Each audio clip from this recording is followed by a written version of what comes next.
Comment être heureux, comment s'entendre avec tout le monde autour de vous et comment obtenir tout ce que vous voulez des autres. C'est le thème de cette vidéo. L'une des plus belles choses que j'ai apprises lors de ces 5 dernières années, c'est que notre attitude, notre manière de penser et de nous comporter, c'est tout. Allons un peu plus loin. Le concept le plus important qu'il faut que vous compreniez, c'est que le comportement des autres envers vous est le miroir de la manière dont vous les traitez. Je pense que ce principe se vérifie au moins dans 95% des cas. Je vous le répète pour que vous l'intégriez bien. Le monde qui vous entoure, la manière dont les autres vous traitent, est le reflet de vos propres actions. C'est le reflet de la manière dont vous vous comportez avec les autres. Repensez à certaines interactions que vous avez pu avoir avec votre entourage ces derniers temps ou ces dernières années. Pour le dire de manière plus générale, notre relation avec les autres est le reflet de ce que l'on émet. Si vous êtes désagréable avec quelqu'un, son réflexe naturel sera de se défendre d'être désagréable avec vous, de vous rendre ce que vous lui avez infligé. Si vous voyez une copine et que vous lui dites « C'est quoi ces bottes pourries ?» Elle va se sentir insultée et attaquer gratuitement.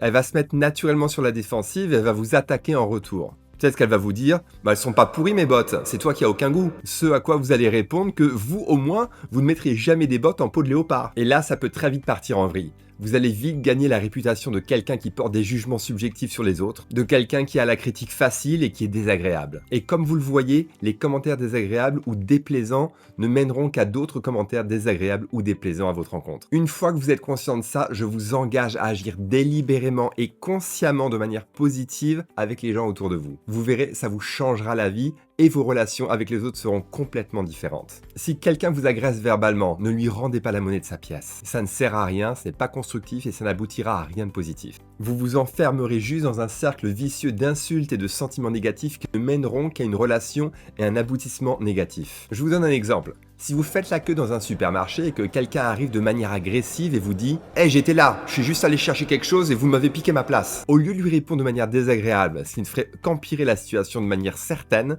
dites-lui simplement « Oh désolé, je savais pas, allez-y, passez, je vous en prie ». Et vous verrez sans aucun doute, il y a de grandes chances que vous désamorciez la situation et que la personne s'excuse juste derrière. Depuis que j'ai adopté cette philosophie, j'en ai été témoin à maintes et maintes reprises. Je voudrais très vite vous donner un exemple pratique de cette manière d'agir envers les autres, et vous montrer à quel point un comportement positif attire un comportement positif. L'exemple que je vais vous donner est assez extrême mais va vous montrer comment les rapports humains fonctionnent. L'année dernière, quelqu'un a pris rendez-vous avec moi sur Zoom pour avoir des renseignements sur mon cours de français. Le jour même de notre rendez-vous, cette personne m'envoie l'email suivant. Je voudrais savoir combien coûte le cours avant de m'engager à quoi que ce soit. Quand il m'a écrit, j'étais en plein rendez-vous et cette même personne m'envoie un deuxième mail une demi-heure plus tard en me menaçant sans aucune raison. Il m'écrit « Combien coûte le cours? Je ne viendrai pas à notre rendez-vous de 10 heures. Si vous me le dites pas, je vais signaler que votre cours est une arnaque. » Inutile de vous dire que ma réaction naturelle aurait été de lui répondre qu'il avait de sacrés problèmes psychologiques et qu'il aurait peut-être été plus intelligent d'attendre que je réponde, que ce n'était pas la peine de me menacer sans fondement et que c'était incroyablement malhonnête de sa part. Quelque part, il aurait été assez normal que je réagisse comme ça. Et si j'avais laissé mon instinct naturel prendre le dessus, c'est probablement ce que j'aurais fait. Mais à la place, ayant conscience que des paroles négatives amènent à des réactions négatives, j'ai décidé consciemment de ne pas répondre comme ça et lui envoyer l'email suivant. Bonsoir John, je m'excuse, j'étais en appel Zoom toute la journée. J'allais discuter du cours ainsi que des options et du prix avec vous sur Zoom, comme je le fais toujours. Mais il y a des options allant de 1500 à 3000 $ avec des paiements échelonnés si besoin est. Cliquez ici pour commencer à apprendre le français sur ma chaîne YouTube, il y a déjà plein de choses à apprendre dessus. Ça vous permettra également de vous familiariser avec la manière dont j'enseigne. En attendant, je vais annuler notre appel, mais n'hésitez pas à reprendre rendez-vous si vous le souhaitez et si vous voulez savoir ce qui est compris dans le programme. Cordialement. Voilà, donc comme vous le voyez, j'ai vraiment apaisé les choses. Je me suis pas complètement couché, j'ai juste apaisé les choses. J'étais gentil, poli, mais à la fois ferme. C'est-à-dire que directement, j'ai annulé son rendez-vous parce qu'il était agressif, mais je lui ai donné des ressources pour apprendre le français avec moi et je lui ai indiqué qu'il pouvait reprendre rendez-vous s'il souhaitait en savoir plus. Je lui ai donné le prix parce qu'il me l'a demandé, il était très énervé. Donc naturellement, il a dû se sentir un peu bête de m'avoir agressé sans raison. Parce qu'encore une fois, des actions et des paroles positives amèneront à des paroles positives. Des paroles négatives amèneront à des paroles négatives. Et si vous ne cassez pas cette logique volontairement et consciemment, alors vous allez vous embringuer dans un cercle vicieux de paroles et de sentiments négatifs. Maintenant, regardez sa réponse. Alexandre, merci d'avoir répondu à ma question. Je me sens mal de vous avoir menacé. Je suis à la retraite et j'ai plusieurs mensualités en cours qui pèsent sur mon budget. Autant j'aimerais m'inscrire à votre cours et apprendre cette magnifique langue,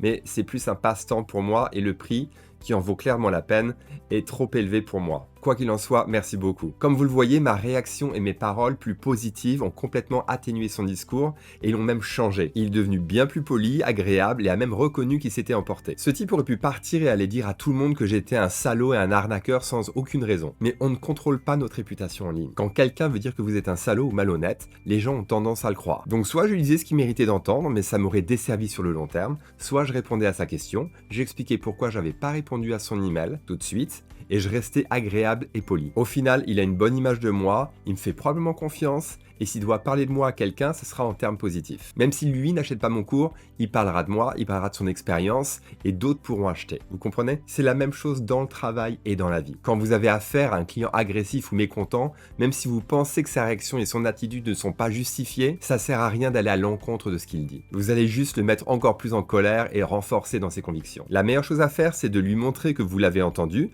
que vous l'avez compris. Ensuite, quand il s'agit de business, il faut vraiment comprendre que le client est roi. Je sais que c'est un concept très américain, mais il faut reconnaître qu'ils ont raison. De nos jours, plus encore qu'avant Internet, vous allez vous construire une sale réputation en étant en désaccord avec un client. Et ils laisseront de mauvaises critiques sur Internet, et ils vont vous ternir votre réputation à plus grande échelle. Donc n'entrez pas en conflit avec un client mécontent. Montrez-lui que vous comprenez, et c'est tout. S'il abuse vraiment, remboursez-le et ne le reprenez plus jamais comme client s'il pose trop de problèmes. Mais n'entrez pas en conflit avec lui. Souvenez-vous que tout client n'est pas bon à avoir et que tout argent n'est pas bon à prendre. Ne gardez que les clients qui sont de bons clients. Mais ceux qui posent des problèmes, remboursez-les et dégagez-les. Je vous engage d'ailleurs à excéder les attentes de vos clients.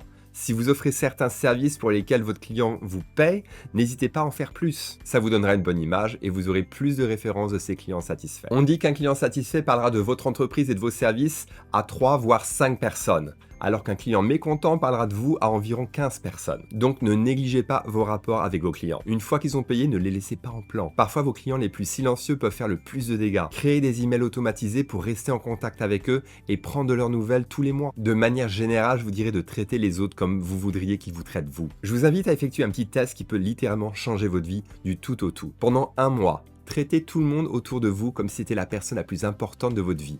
Tous ceux que vous croisez, même des inconnus. Si vous voyez une femme enceinte porter un sac avec une poussette, proposez-lui de l'aider. Je sais que ça viendra naturellement à une femme, mais pas forcément à un homme. Si vous voyez une personne âgée se battre avec des sacs de course, proposez-lui de l'aider. Essayez de devancer les désirs des autres autour de vous. Demandez à vos amis comment ça se passe au travail. Écoutez-les. Si vous avez des enfants, prenez conscience de cette logique lorsqu'ils entrent en conflit avec vous et qu'ils se montrent agressifs par impulsion. Ne réagissez pas de la même manière de manière agressive. Ça mènera à rien de bon. Mais répondez calmement et vous verrez vos rapports aux autres changeront radicalement. N'attendez rien en retour. Cette manière d'agir est devenue ma philosophie. Je l'ai adopté il y a 5 ans et ça a changé ma vie. Ça a changé mon rapport aux autres. Bien sûr, vous tomberez sur des gens qui ne vous rendront pas votre gentillesse. Ignorez-les. Ne perdez pas de temps avec eux. Mais c'est inutile de rentrer en conflit avec eux. Voilà, c'est tout pour aujourd'hui. Si vous avez aimé cette vidéo, likez-la, partagez-la avec vos amis et n'oubliez pas de vous inscrire à cette chaîne pour en avoir plus. Ça m'aidera à créer plus de vidéos pour aller toujours plus loin et plus vite. À bientôt pour une autre vidéo.